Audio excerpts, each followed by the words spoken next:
Hi guys, thank you so much for tuning into my video today. This video is gonna be like a blast from the recent past because I missed reading those stories like I did in the beginning. Back then I stopped due to not having enough time, and also my health was not in the best place, but now I'm better. So I want to read those stories while crafting again. So I hope you guys like that idea and are as excited as I am. But with that being said, let's go to the story that I found on the good old Reddit. This story is about one of my biggest fears, like Ouija board story gone wrong. I'm mortified by like the power that these boards have and summoning something that you don't know about. So in the past I used to pendle, but later on I learned that it is almost the same as working with this Ouija board, so I stopped immediately. But I am a sucker for these type of stories and videos, so let's go to the story that I found on Reddit. My friend and I got into playing with the Ouija board, and it's one of the most terrifying experiences we ever had. It spelled out crazy shit and threw things at us. Essentially, the Ouija board itself became possessed. This story is 100% true and happened to me and my best friend during the summer of 2006. This girl was my closest friend, and for the sake of her privacy, we'll call her Mandy. Mandy and I spent all summer long doing stupid things like building forts in the wood, exploring abandoned buildings, smoking weed on the playgrounds, and hanging out at the skate park to check out the really nice boys. We were just bored 14-year-old girls, both of us came from messed up homes. My family dynamics were pretty abusive, and while Mandy's parents were not the greatest, they treated me like their second child. I even was allowed over when Mandy wasn't there. Although it was nice to have a second home, Mandy's house always freaked me out. There was something about it that always seemed dark and heavy. Even the area outside the house seemed dense and foreboding. It freaked her out too, and we were both convinced that the house was haunted, despite no previous history indicating any reason it would be. At that point, nothing bad ever happened to me at Mandy's house. Mandy had a few stories hearing about bumps in the night or things falling off the shelves. Even though she was my best friend, I felt it was possible she jumped to conclusions. Regardless, both of us felt uncomfortable there, so we were not taking any advantage of the Comcast of her computer. We were usually out in the neighborhood, being typical teens. I can't recall how it all happened. I was getting into witchcraft, so that could have been the catalyst, but at some point we got this bright idea to start using Ouija board.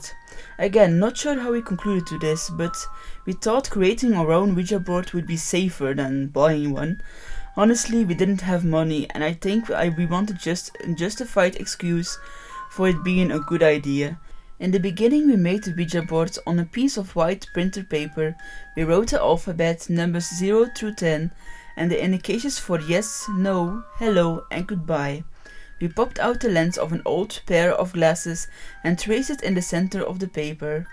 Here is a brief explanation on how to play in case you are unfamiliar with Ouija boards. You need at least 2 people. You sit across from each other from the board. One is the favorite one and the opposite is the other person. Each of you places your fingertips on the eye. In our case it was the glass lens. If a spirit is communicating, it will feel like it's moving on its own, although your fingers need to be lightly relaxed on the eye, barely touching it. It's important to note that in order for the eye to move, you need at least your fingers and your partner's fingers to remain on the eye, touching it slightly. Now you might think that the other person is playing with you and moving the eye on their own account, because that's the sensation you feel. I can't speak for the early experience I had with Mandy, because maybe she wanted to fuck with me and move it on her own, but after a couple of times it was pretty obvious that neither of us were moving it. I can't explain how we had this type of trust in each other, but I guess if you have a best friend, you could understand. The first few times we played the Ouija, we were at random places at the neighborhood legends deemed cursed or haunted, or old jungle gyms, graveyard, you get it. Most of the time it was us giggling and freaking ourselves out, but gradually we started to have more conversations. It was actually kind of cool because it really felt like the eye was moving on its own. Nothing major happened at first. The lens would move extremely slow and it would take time to spell out words. The point was things actually did happen, and at the end, after that, Mandy and I were totally addicted. We could play Ouija board all the time, and we were constantly trying to upgrade the way we made our boards to make them more functional. We could find more spookier places and wait until night to go there. Honestly, nothing that memorable happened.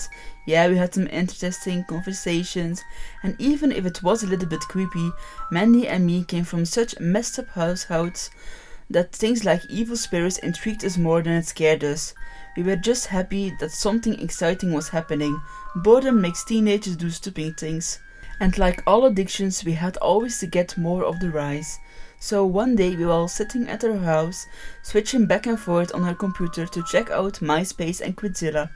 We discussed ways to upgrade our board, and I suggested that we would make a new board out of a mirror. We both knew that this was a risky idea, as mirrors are controversial items in the witchcraft. They are portals, much like Ouija boards and tarot cards. As such, a mirror hysterically amplifies whatever we might be calling out to. I remember looking at Mandy while her blue eyes got wide and she got this shit-eating grin on her face. She pulled out an old jewelry box off her dresser and opened it. Inside was a rectangular mirror pasted to the roof of the box. We ripped it out pretty easily and used a Sharpie marker to write the usual Ouija script. The mirror was too small for a glass lens, but by then we opted out of using the lens and started using an oversized mood ring that didn't fit either of us. In the previous experiences, we found the mood ring especially cool because it always turned black when we played the Ouija board with it. I don't know if it holds any paranormal significance, but we thought it was cool. I remember we constructed the board. Mandy suggested we use it in her house, since we were already there. The hair stood up off my back of my neck when I looked at her, and she looked at me solemnly. We had never played the Ouija board in her house at that point. We were convinced that the house was haunted. Mandy's house scared us, the Ouija didn't. It may have rattled us or freaked us out, but we never got seriously scared. But as I said before, something in her house always made us both very nervous. So, of course, my 14-year-old mind viewed fear and excitement at the same light. After all, it was the middle of the day and I guess we were feeling brave. I grinned at her and she smirked at me. In that moment, we came to an agreement that only could have been made between the eyes of two best friends. We traced the ring in the center of the mirror and placed it on the hardwood floor in the room. Very lightly, I placed a fingertip on the side of the ring, and Mandy did the same thing on her side. Usually when we played, I would start by asking, "Is anyone there?" and if it moved usually to yes or hello, Mandy would follow up with saying, "What is your name?" and we would add alternate questions like that. Just when Mandy placed her finger on the ring, I barely inhaled, filling my lungs with the usual question when the ring smoothly glided to hello before either of us could say a word. Mandy and I looked up at each other, exchanging a mutual thought of that what never happened before. Mandy opened her mouth to ask her usual question, but immediately the ring started scanning across the alphabet in a circular motion. Mandy and I had this happen in the past. We found that this action seemed to be the spirit exploring the board by gliding through the letters and all the numbers before spelling anything. The difference between this and the previous game is that in the past it would take a really long time for the eye to inch slowly and jaggedly through the board. The first time it happened it was cool, and after that it was pretty boring. This time, however, the movement was smooth and strong, as if there was some mechanism under the board that was moving the mood ring with a fluent, constant force. It was anything but boring. Honestly, we were so shocked with how quickly a spirit tuned in and how strong the connection was, that I think we both blanked out on what to say or ask. The ring began to scan across the board faster, not spelling anything until Mandy finally asked, "Who are you?" The ring stopped moving for a moment, and suddenly, with an absolute direction and precision, spelled out, "Who are you?" "I am Mandy, and this is my friend Laura. What is your—" It begins to spell out a phrase without Mandy finishing her question. "UGLYG F-I-R-L-S. Again, Mandy and me exchanged the same expression across between insulted and disturbed. We didn't have the time to register how we felt about the remark, since the ring continued to spell out. First thing it spelled out Mandy's name, then mine, then the word ugly. It repeated this process again and again. It probably spelled out the phrase at least 10 times. Each round it went faster and faster, jerking the ring so quick from letter to letter that it would fly out from under the ice-cold fingertips. Just as quickly as it had spelled MANDYLAURAUGLY, it quickly shifted to a new phrase. Without any breaks or pause, it said INHELL, and it proceeded to repeat this several times over and over again. Mandy and I were too petrified to say anything to it directly, but Mandy whimpers to me softly. Laura? I asked, still hypnotized by the letters as it halted in the center of the ring long enough for us to see. You're not fucking with us, yeah, right?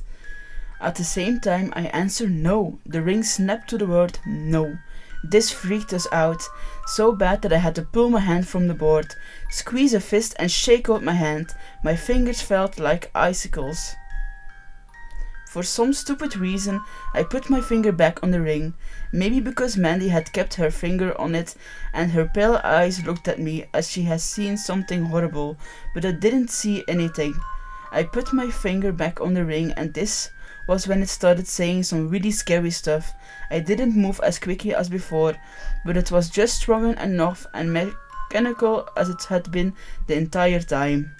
I can't recall all of the exact phrasing, but when it addressed Mandy, one thing I will never forget, it was spelling YOUNTFUCKYOURWONTFUCKWILL. I wanted to puke.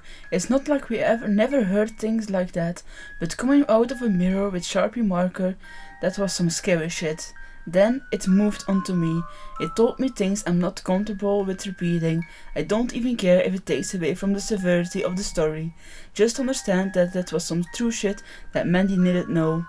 One thing that I will say, that whoever or whatever this thing was, it was really into calling us ugly and saying it was going to our moms. At one point I remember it saying SATANEATS YOURMOTHERS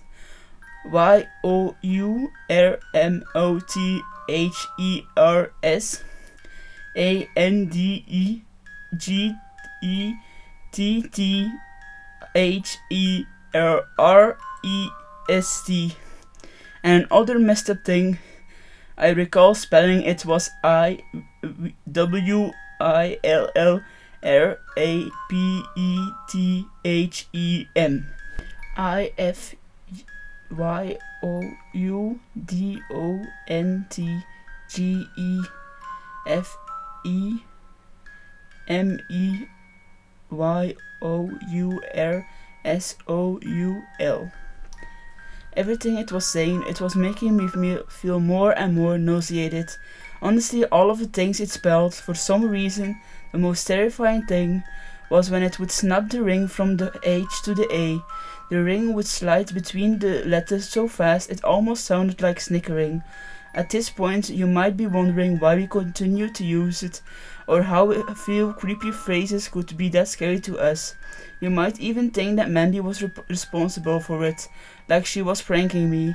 Now I adore my friend, she's a smart person, but I know Mandy well enough that even if she was capable of sliding the ring around in a way that was convincing, there was no chance she would be able to spell out everything with so much precision and so quickly, and there's no such chance she would make up such horrible things that fast.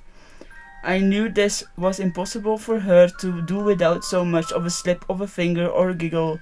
Plus we might have been morbid kids, but we wouldn't play this kind of joke on each other. As far as us simply stopping the game, unless you used the Ouija board like we did, you wouldn't understand that there is something that hooks you in. It's like you can't stop, you have to keep talking. It's such a visual and submerging experience.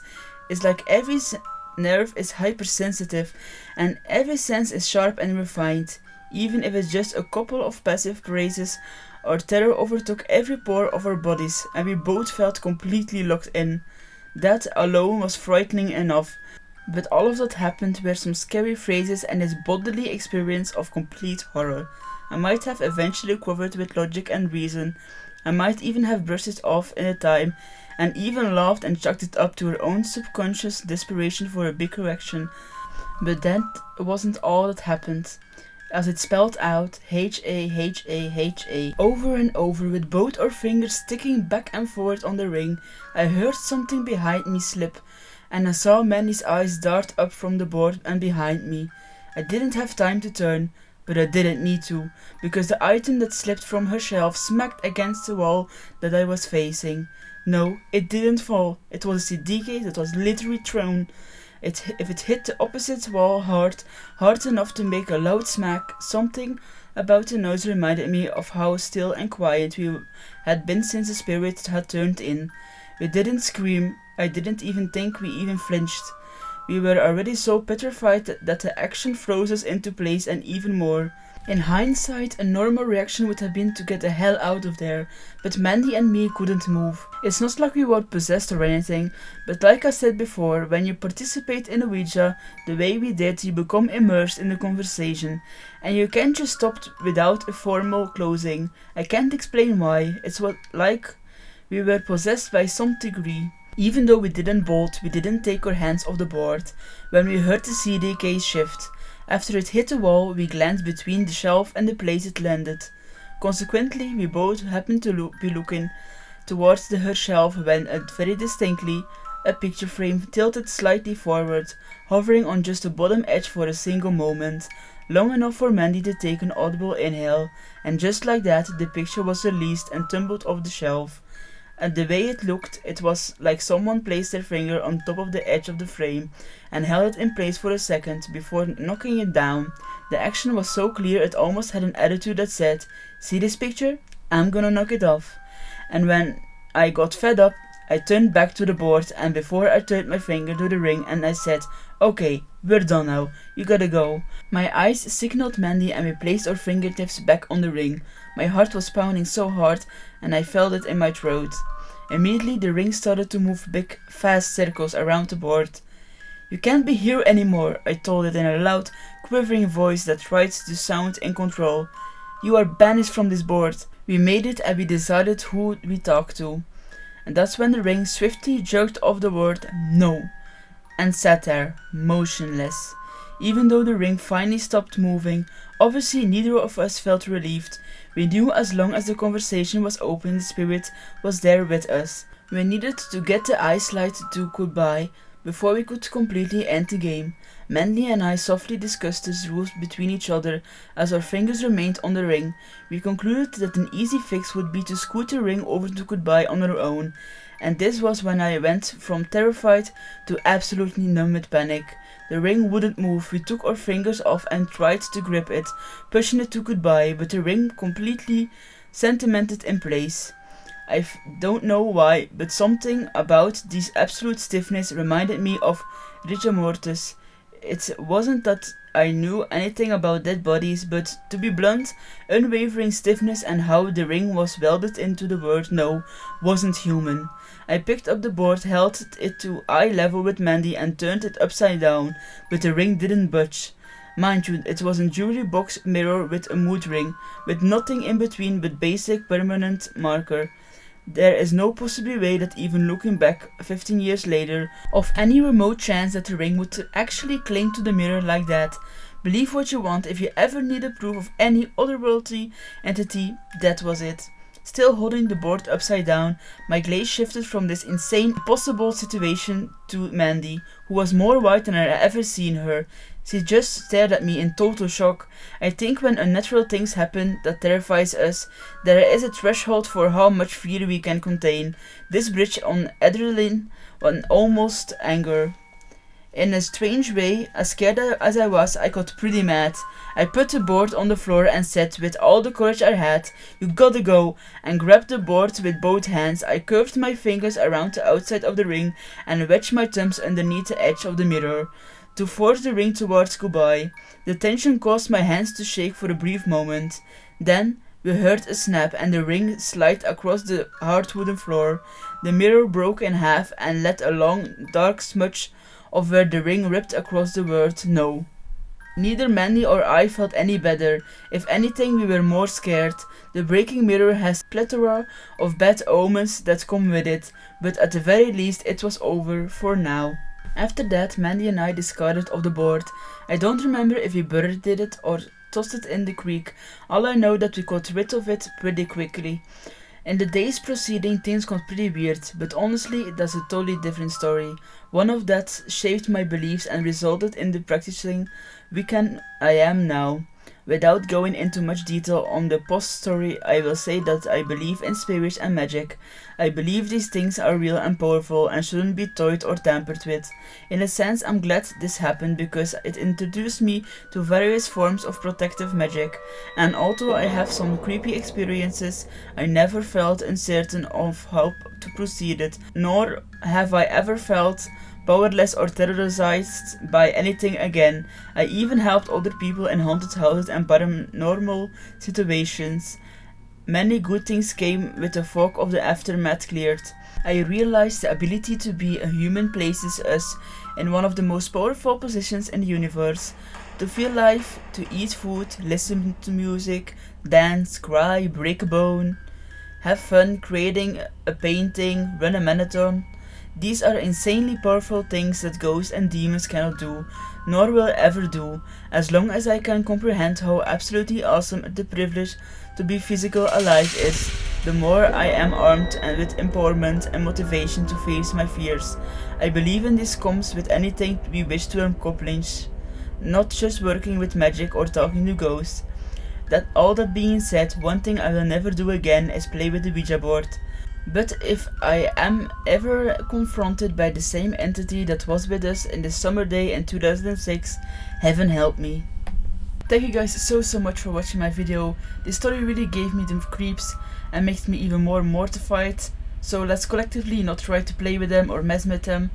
I know that a lot of people have good experiences with them, but the chance of something unearthly like escaping into a reality really creeps me out. So with that being said, let's end the video and hope to see you next time. Bye bye.